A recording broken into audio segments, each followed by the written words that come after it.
results of the contest. And the contest is the 100 students, 100 days.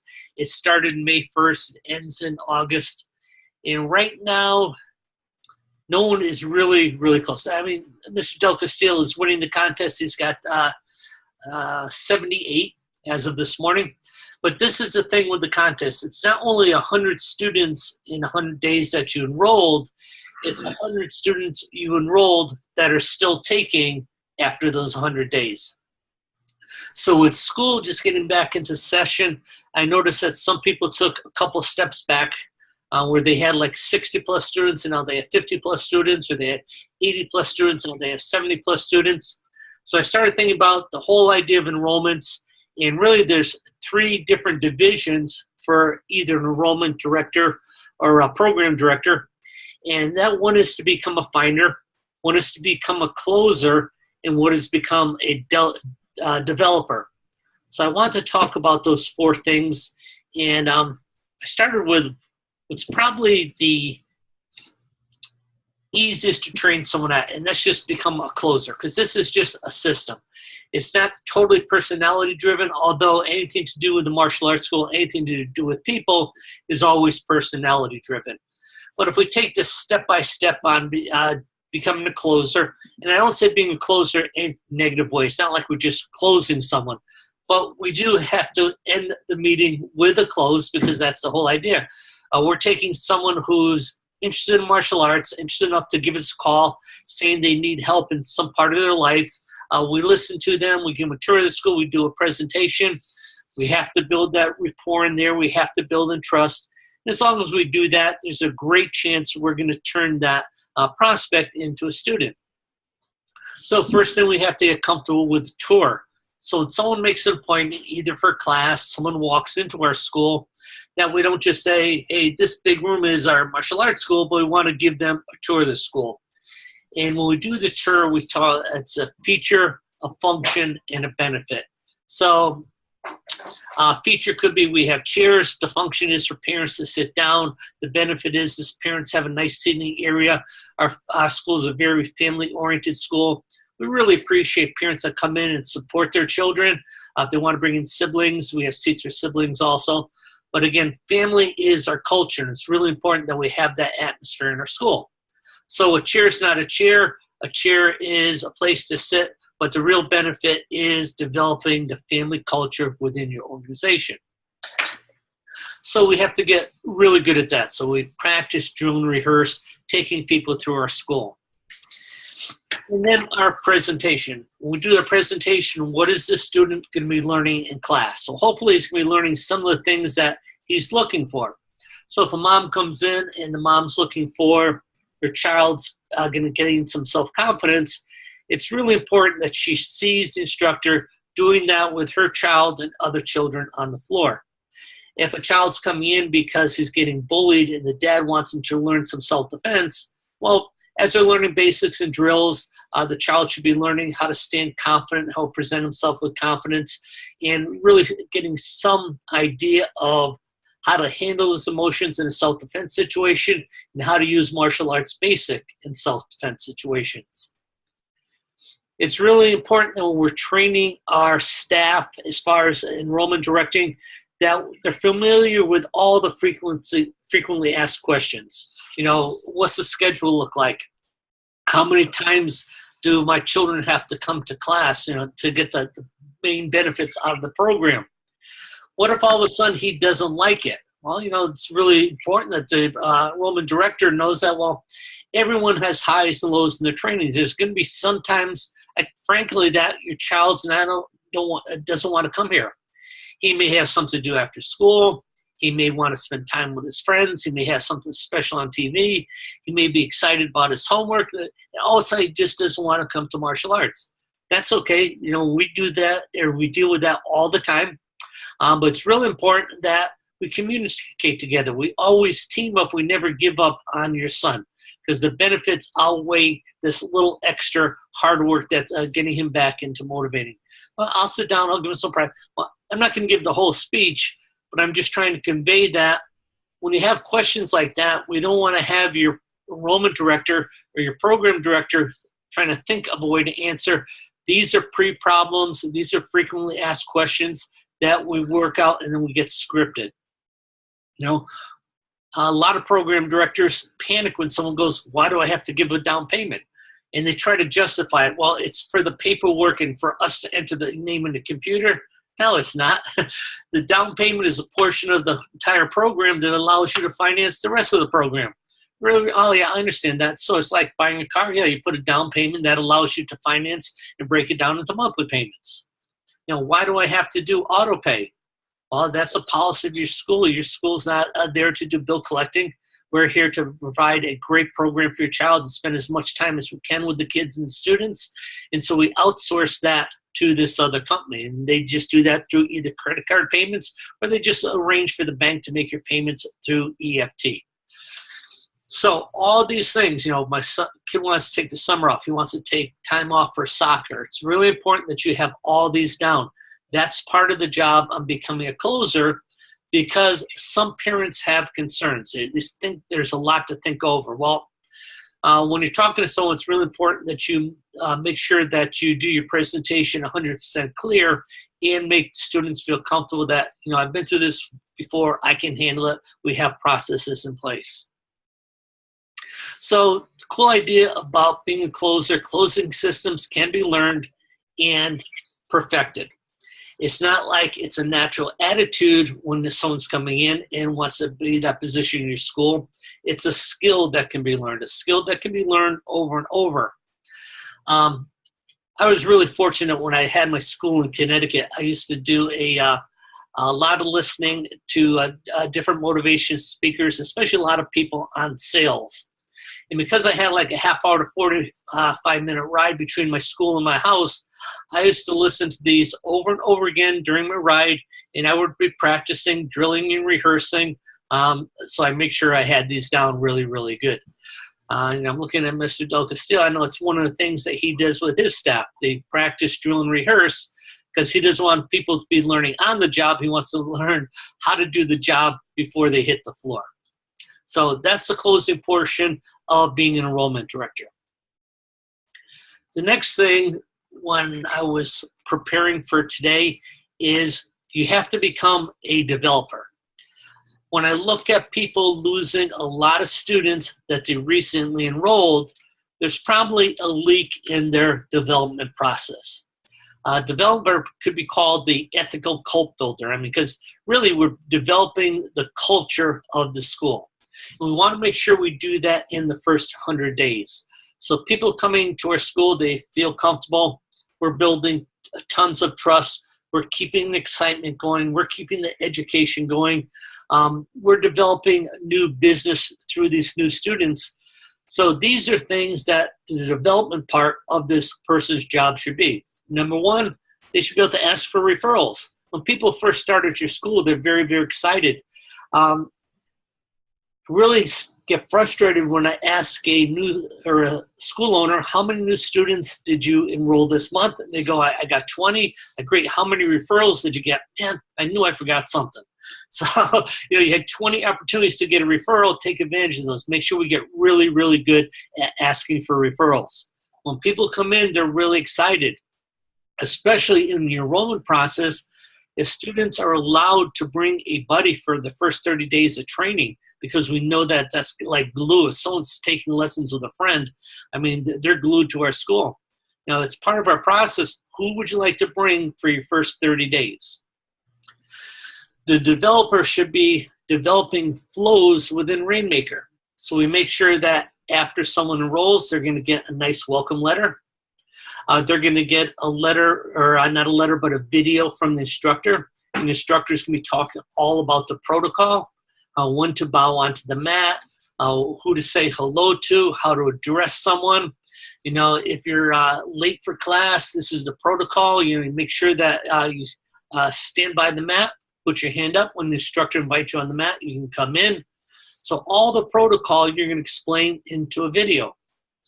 You should have another video that goes with, hey guys, this is how to tie your belt. So students feel proud of themselves that they not only can put on their uniform, but they can tie their belt. And if they can't tell how to tie their belt, mom or dad can tie their belt. Someone in the family can tie their belt. You want to make sure they have all their equipment. So after we tie the belt, we're going to talk to the kids about how to keep their gear. So after you take class, spray and disinfect it on your gear, wash your gear off. We want to make sure we stay healthy. This way, people are learning how to take care of their gear. And if they didn't buy their gear, they're going to be able to buy it online. So this is a part of a flow that's going to develop a student into a long-term student. Because the more financially committed someone is to your school, in other words, dad just spent $395 on the down payment and another $200 on gear, they're going to not let their child quit. So we got to make sure we have a subtle way to make sure that they have all their gear. Next thing we want to make sure is we write a thank you note. We don't just do this as part of a flow. A thank you note is just a handwritten note on a thank you card. Mrs. Smith, I want to thank you for entrusting David's martial arts education to East West Karate. If there's anything I can do for you, please give me a call. I've included a business card. We've got to make sure that within the first week that the student's getting a good job note. Hey, David, so proud to have you in class. I mean, you're doing so awesome on your energy and your enthusiasm. You're a real great addition to our team. So a nice thank you note, good job note. Next thing we want to do is we should have a welcome board. This could be just pictures of all your students going through a loop on your video screen. It could be a picture board, but all the new students are on there. Once they're on there, they're part of your school, so they feel that they belong. Plus, other kids are going to start noticing, hey, I saw your picture on the board. We want to make sure that our brand new student gets an invitation to the students' night out or the parents' night out. So they enroll in our school. We're not just trying to sell them to come in and spend $20 on the parents' night out. No, we want to give them an invitation. Hey, David, so glad you're a member of our school. We're having a parents' night out. Now, mom and dad, parents' night out is all about the social atmosphere of our school. Kids really love our program when they start meeting new friends, so we'd like to have them join parents' night out and meet new friends. I've got a pass for this one. I also have 2 passes that he can either give to his brother and sisters or to friends of his. Again, that's part of developing the community. Next thing up, we want to make sure we're doing our class for parents. So I call this the Parent VIP class. This is the class that all new parents are attending. They're learning how to coach their children. They're getting an orientation on what to expect. We're testing every 3 months. We do stripe testing. In fact, stripe testing is next week. This is what your child can expect during stripe testing. We're talking about if your child misses some classes and misses a stripe, this is what we're going to do. We're talking about if they can't make class, make sure that give us a call and we schedule another class. And we can combine this with a white belt buddy bash. So the kids coming in with their parents can also bring a buddy with them. Next thing our developer's doing is developing the process between enrollment and upgrade or enrollment and leadership by doing PG1, PG2, and PG3. The PG stands for Progress and Goal Check. Number 1, briefly, is just making sure that parents don't judge their child against any other student in the school. Martial arts is all about the individual, so everyone progresses at their own rate. PG2, we're talking to parents again about kids wanting to quit or not wanting to come to class, and talking about we always team up and we never give up. PG number 3, we're talking about the points of goal setting and asking the parent and the child, have you thought about setting your goal for black belt yet? That's developing that trust, is developing the student. So we're educating the student on things that they may disbelieve in their child. In other words, when I say disbelieve, my child's not good enough for leadership. Well, in PG1, we covered that. We talked about that everyone's progressing at their own rate. PG2 is, when we get to the conference and we ask for a 2-year membership, they go, well, what if my kid wants to quit? Well, in PG2, we're talking about teaming up and never giving up. In PG3, we're talking about setting that goal for black belt. Next thing, the developer part is watching attendance. We know that attendance during the first 3 months should be very, very strong.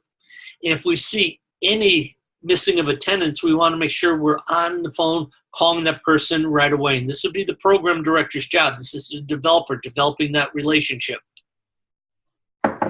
We want to make sure that they're ready for the first graduation. They have a good experience after graduation. And then right after graduation, the developer makes sure that they're on the graduation flow. So they're getting a congratulations letter, and they're getting an email about the leadership recommendation. Next thing the developer is doing is actually converting that student into a leadership program, getting a testimonial that we can add to our website, and turning that student into a raving fan. So those are the first two big steps. So we have an enrollment director, but to make sure all our students stay our students, we make sure they're a great closer.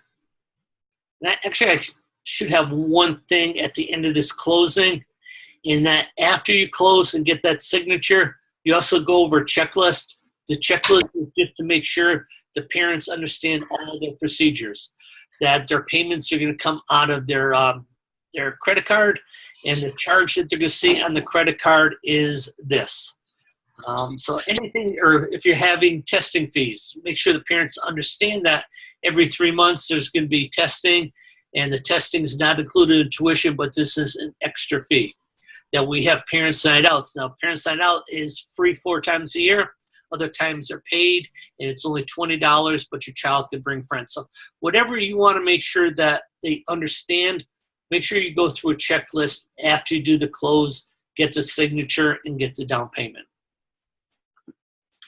Again, just because we close a student doesn't mean they're our student for good. So we want to make sure that after they become our student, then we start working on the culture. If you have a fighting school, you know, it's a culture of a fighting school. If it's a culture of a family school, it's going to be that type of feeling in family classes. But I know it's kind of small to read all these steps, so what I would do is I'm going to put a recording of this on Rainmaker Business Solutions in about 25 minutes, 30 minutes. But I'm also going to make this into a file, and I'll attach that file also so you've got this full list. So what I want to do is cover these two things. When I first started talking today, I was saying how the closer is really skill-oriented. The developer, now this is more of a personality-driven. This is one of those people that you got to make sure you hire the right person for this position. I can teach people the skill of presenting a program. Personality, being outgoing, not afraid to talk to people, adding something to someone's day, being genuine, being authentic. A lot of that is making sure we hired the right person. Tomorrow we're going to talk about number 3. Number 3 is your program director, your enrollment director has to be a finder. You know, they've got to be able to find students. This again is hiring the right person for that job. I've talked to some school owners, helping them with the program directing, and so well, they got to make sure they do follow-up calls and they do cold calls. Well, my person hates doing that. Okay, they have to do promotional boosts. Well, my person's afraid to talk to people. Well, you're not going to teach that. I mean, you can encourage that, you can build that, but that's part of someone's personality. You probably could, but you probably couldn't do it in a reasonable amount of time. So you want to, again, make sure, hey, I want the best person for this job. I'm going to hire the best person. So, you know, tomorrow we'll talk about Facebook, promotional boosts, rat cards, school talks, community workshops, find me the soccer moms, doing outgoing calls, rejection is not a problem, cold calling, building rapport. So we'll talk about all those things tomorrow. Anyone get some reminders today, some thoughts, share some inspiration?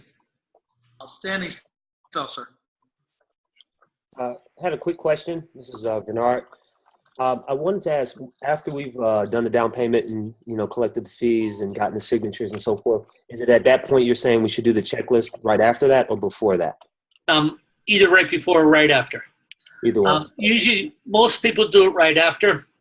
Okay. They want to close. They want to bring up objections that might not be a real objection. So I'd rather do is we just close that, got your credit card.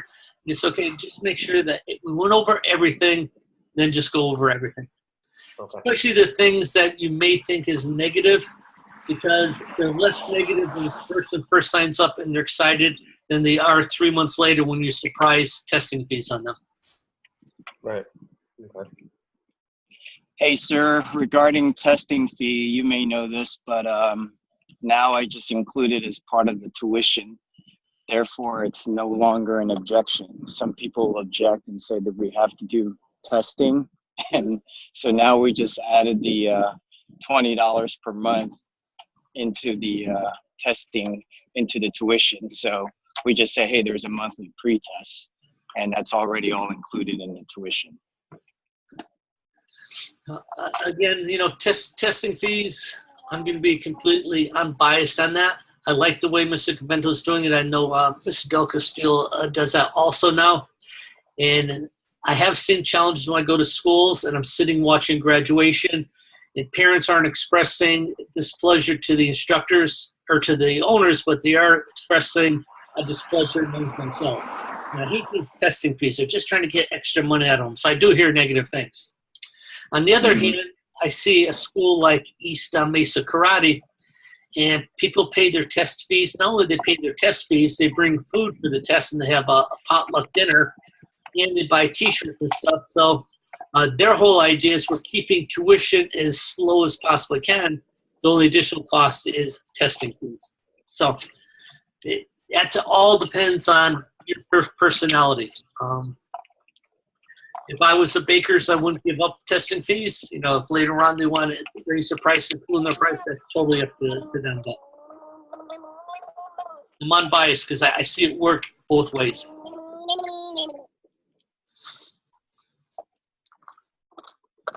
Okay, everyone, if you have any questions, just send them out to me. We'll go over that finer part tomorrow. I know that kind of intrigues everyone. I plan on being on time tomorrow. I'm doing some camping for the next 7 days, so I'm going to be in my RV, but I should get a good connection. Awesome. Hey, Thank you, sir. I will send out this recording very, very soon. Thanks, guys. Bye.